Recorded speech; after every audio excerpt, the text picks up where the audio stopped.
Yakin oldu berker, adaletin hakkari, akaleti silker. Ey ağabeyim, ey ağabeyim, hak yolunda durmuşuz bu baş bu beden. Ey ağabeyim, ey ağabeyim, hak yolunda durmuşuz bu baş bu beden. İndi kesin ağlımız, ağrılarım ağrımız, besti soydular seni, boyun sökülsün bağrımız. Ey ağabeyim, ey ağabeyim, hak yolunda durmuşuz bu baş bu beden. Ey ağabeyim, ey ağabeyim, hak yolunda durmuşuz bu baş bu beden. Kükreyir tebrik başı, titreyir düşman gücün, anlamıştır aylanım, sen doğursan Babeki. Ey ağabeyim, ey ağabeyim, hak yolunda durmuşuz bu baş bu beden. Ey ağabeyim, ey ağabeyim, hak yolunda durmuşuz bu baş bu beden.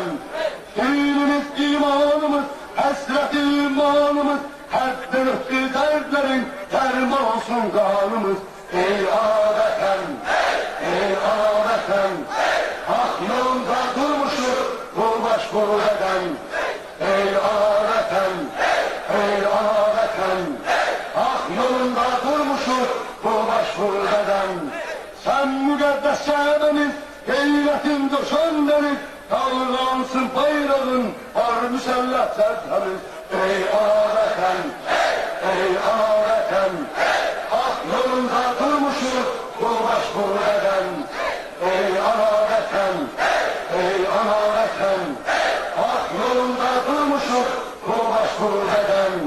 İlk gelmedik, alışmışık sevmedik, her karışın yolunda don vererek dinlerik.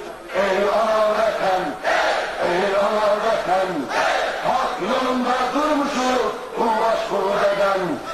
Ey ağabeyim, ey ağabeyim, hak yolunda durmuşuz bu baş bu beden. Hak yolundadır bu Azerbaycan halkı. Şimdi karşılığı, ona hepsinin söyle basabilmez. Mesut olsun.